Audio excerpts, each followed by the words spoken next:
The key to this effect is to start with a focused light source. It could be anything from a studio strobe to a simple spotlight. And a gobo is used, which is a stencil or pattern placed between the light source and the subject. This pattern is projected onto the face, creating the shadows.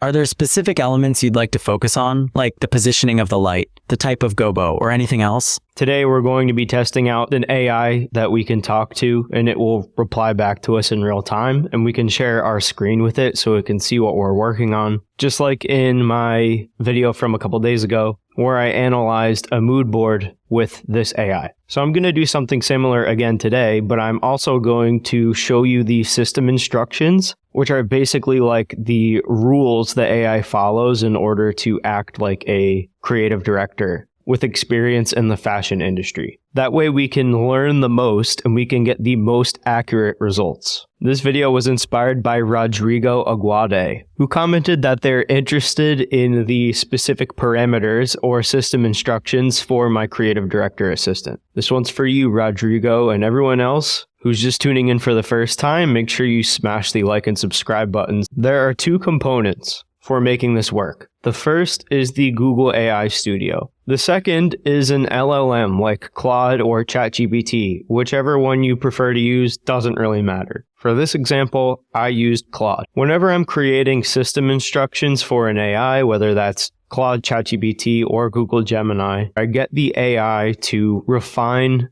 the prompts that I create in order to make them as efficient as possible. I wrote out a rough draft of a system prompt for our Google real-time AI creative director assistant. That prompt reads like this. Mission: you will analyze a user's screen in real time. The user will ask you questions about photos on the screen. You will answer the user's questions to the best of your ability. Engage in thought-provoking discussion. Persona: you are an expert photographer, creative director, and fashion designer with decades of experience working with the top fashion brands and editorials like Vogue, GQ, Louis Vuitton, Saint Laurent, and more. The user will share mood boards and creative briefs with you. So that's actually not that bad. I'll pat myself on the back. That's a pretty good starting prompt. I clearly define the mission and the persona using these hashtags. If you've seen my full ChatGPT hour-long crash course, you'll know about Markdown format and how that is a prompt structuring format. But I think this prompt can be even better. So I said to Claude, optimize the prompt below so it is effective for Google Gemini 2.0 to process. I press enter with the full prompt or rough draft, and then Claude gave me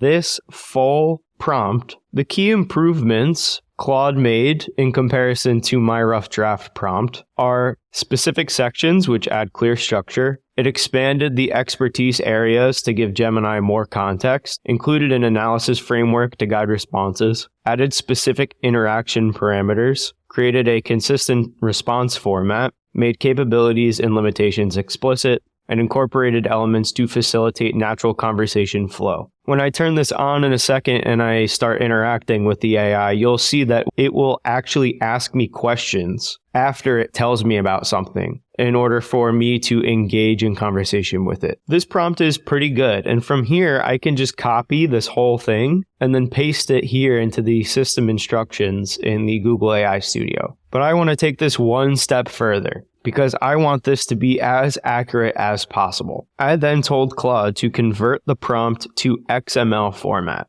I'm not going to get into the specifics of what XML format is in this video. I'll save that for a more advanced prompt engineering video in the future. But basically what Claude is doing here is taking that prompt that it just gave us and then transforms that prompt to XML with these brackets. So here we see that the capabilities are clearly defined by these capabilities brackets. The expertise, like the background and credentials, are listed here in the expertise brackets. There's an interaction protocol with an analysis framework to analyze things like the composition and technical elements, styling and fashion elements, mood and creative direction, commercial viability, brand alignment, and more. And then the response structure is defined in the response structure brackets, which gives the AI an explicit framework for how it will respond to the user. The XML structure provides clear hierarchy of information, well-defined sections for different aspects of the assistant's capabilities, explicit encoding of relationships between elements, and the most important factor in my opinion is that it is machine readable. So the way that this data is structured in this prompt makes it extremely easy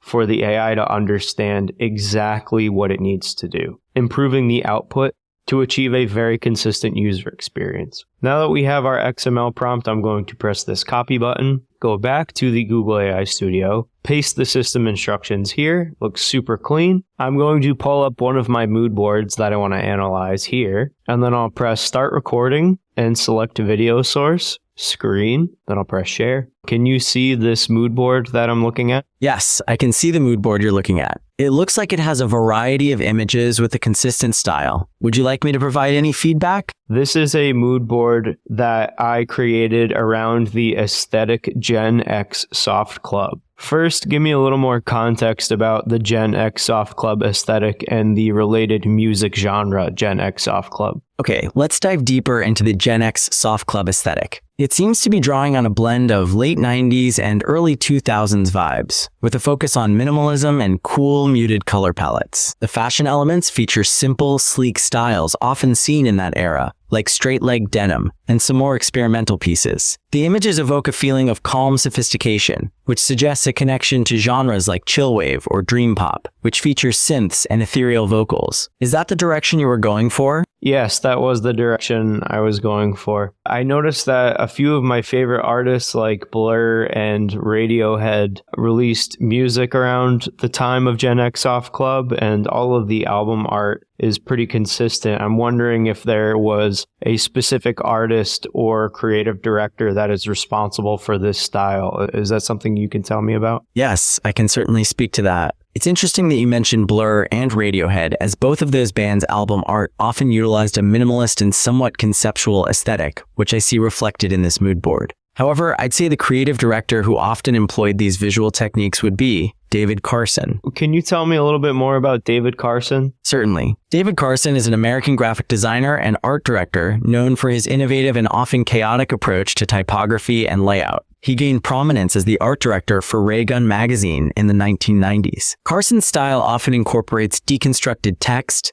distorted imagery, and overlapping elements, which create a sense of raw, expressive energy. Well, can you tell me about the way the lighting is set up in this image? I like the Gobo lighting, or how it would appear that there's light coming through like a windowsill, but I have a feeling that has something to do with a lens that's over the light source. What can you tell me about that? Certainly, I can help you with that. The lighting in the image creates a dramatic effect with strong contrasts, likely using a gobo or a similar technique. This is achieved by placing a patterned material in front of a light source, which creates the distinct lines and shadows across the subject's face, and gives the impression of light filtering through blinds. Would you like a more detailed breakdown of how such a technique can be executed? Yes. Okay, let's break down how this kind of lighting is typically achieved. The key to this effect is to start with a focused light source. It could be anything from a studio strobe to a simple spotlight. And a gobo is used, which is a stencil or pattern placed between the light source and the subject. This pattern is projected onto the face, creating the shadows.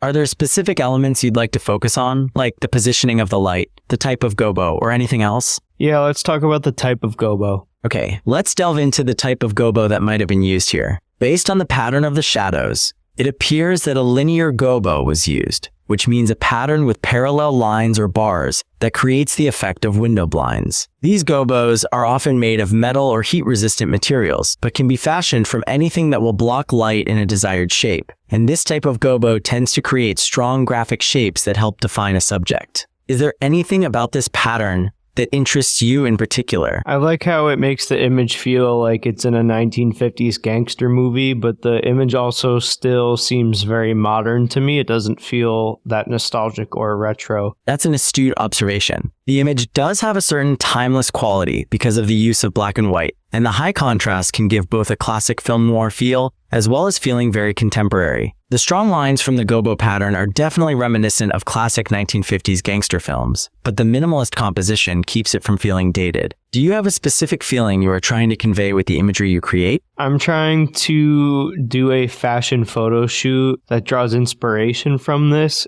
I still want to showcase the clothing and not just the model, like with this portrait, but I want to do a little bit of world building around this mysterious, almost film noir style, but I still want it to feel modern, almost futuristic, as if it's like cutting edge. That's a fantastic concept. You're aiming for a fashion shoot with a blend of a mysterious film noir aesthetic while retaining a modern and almost futuristic cutting edge feel. This tension between the vintage and the contemporary could be very compelling. Given this combination, how can I help you take this image to a place where it can serve as the inspiration for a successful shoot? Would you like to discuss color palettes, styling, or perhaps additional lighting techniques? I'm more interested in the set design and the production aspects. What tools will I need, or props and equipment will I need in order to pull something like this off? Okay, let's discuss the set design and production aspects to achieve a similar effect. For a fashion shoot, you'll need a primary light source, preferably one that can be focused, along with a gobo with linear bars,